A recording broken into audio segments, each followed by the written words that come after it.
I went to the singles conference on Friday, and my spirit, while I was there, my spirit told me, no mas, por favor. I am not going to no more of these. Okay? That rhymed, period.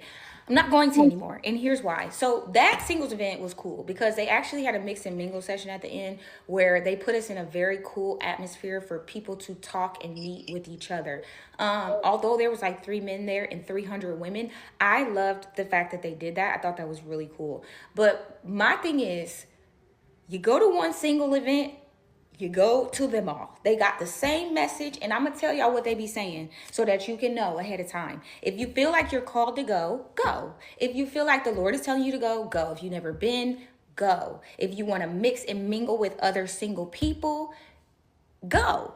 But let me tell you, this is going to be the singles conference starter pack. I'm going to tell you what you're going to get. Okay? In no particular order. Enjoy your singleness. They are going to compare singleness in so many ways to an amusement park. You should be having the time of your life. Okay? Being single. All right? I'm gonna stop it there. She did mention something about enjoying your singleness. Like, how do we feel about that message that's put out there? Because we hear it while people are young, or for the young folks, and then we also hear it once people break out of a relationship. Like, why are you so in a hurry to get back into another relationship? Enjoy your singleness. So, how do we feel about that? I It's think that everybody misleading. should do it. Everybody should enjoy themselves because it allows you to get to actually know exactly who you are, what you want to do, how you want things done. You have to experience you at your whole full potential. So take time out to actually get to know who you are. I'm single and I've been enjoying it. I do get a little, bored here and there, but overall, I like being single. I'm not gonna lie. And I'm trying to work on when I actually do find somebody without sounding like I'm nagging or being like a pest because I'm kind of set in certain type of ways. So I'm trying to break from that as well. But enjoy it. Have fun. So so you said so you said, enjoying your singleness. Can you please describe what that looks like for you, and what does that image get painted into most women's head? For Go ahead, me, Shan. I'm sorry. I seen Shan. take yourself out. Take yourself out. Pamper yourself. Do what you would expect for somebody else to do for you. So when the person does come along, you already experienced with yourself and you know exactly how you want to be treated with them. Take yourself out, pamper yourself, buy yourself flowers, things of that nature. I do all of that for myself. That's what I like and that's what I would expect for somebody else to do. So that's a part of me enjoying myself as well. All right, go ahead, Shan. I wanted to answer that question with Louise. I think it also looks like, um, enjoy not having responsibility, you being your only responsibility. It's almost like you tell people before they have a kid, look, enjoy your life before you have them kids, because everything is gonna change, right? It has nothing to do without like going out and just being free willy and being sloppy. Absolutely not. It's just saying, hey, enjoy yourself, get to, like she said, get to know yourself, what you like doing, so that when you find somebody who is compatible to that, right?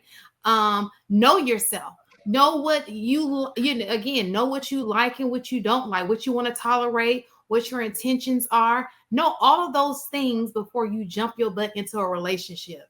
You understand? Bringing somebody else into your situation, get your situation together.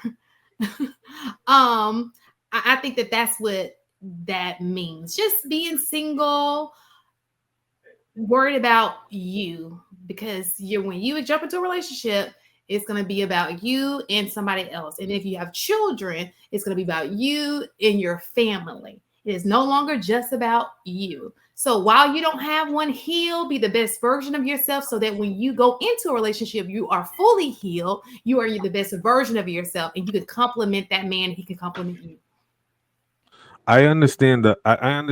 First and foremost, thank you for that share. I understand the aspect in which you're trying to lay out as far as it pertains to, not having to be responsible for nobody else or trying to take that burden of responsibility. But I would argue that in life as an adult, you have to always operate as an adult and be responsible for yourself in the spaces that you put yourself into, right? So I don't think the responsibility ever goes away. There isn't like I'm gonna just close my eyes and Jesus takes the wheel.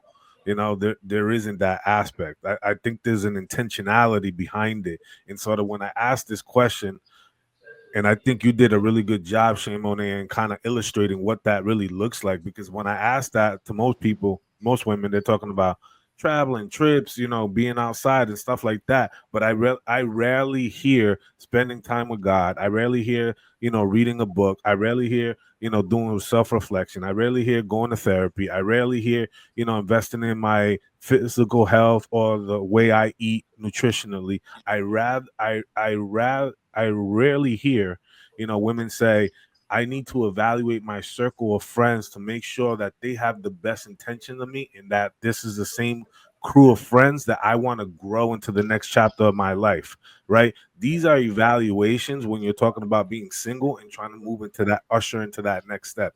Because I sometimes find that women who are single for 3, 4, 5, 6, or even 10 years that says, oh, I'm on my journey and all that, and then finally get to the end of the rope and yet don't have any of the inherent qualities that are attractive to a reciprocal partner, Hmm. a man who's already done those things for himself. So when we ask and talk about these things, I would like to really get into the crux of what does that look like? What is Oh, Yeah, what is the detail of what that is presenting? You know what I'm saying? I think we're way past the overarching, statements. I think we got to go really into the detail because honestly, somebody could be sitting here listening or listening to this later and being like, you know what? I never thought about it that way. I never heard anybody speak about it that way. That's an interesting point. Let me think about that more, right? You add more value when you make people think and reflect about their lives as opposed to making these overarching statements that really don't land anywhere. Hey, you. Go ahead, Cookie. I think it depends on who you saying that to, what that looks like. We can talk about it. I'm not saying I'm opposed to talk about it, but if you tell somebody to have fun being single, it all depends on who's receiving that message. For me, I would think like say like a hoe gon' hoe, a good girl, a Christian gonna find the Lord. So a non-believer gonna do whatever it is that they do. My thing about it is, I think what we should be saying is that people should reflect on the reaction they have to their thought pattern when somebody says that to them. Like, what are you thinking? What do you think they mean when they say that, sis? If you go straight to I'm going back to the streets, that's what having fun for you is, and you have a problem. Like, I think we have to break it down in like Lego blocks for people. But I agree that it should be talked about. I just think it depends on the mindset of the person it's told to.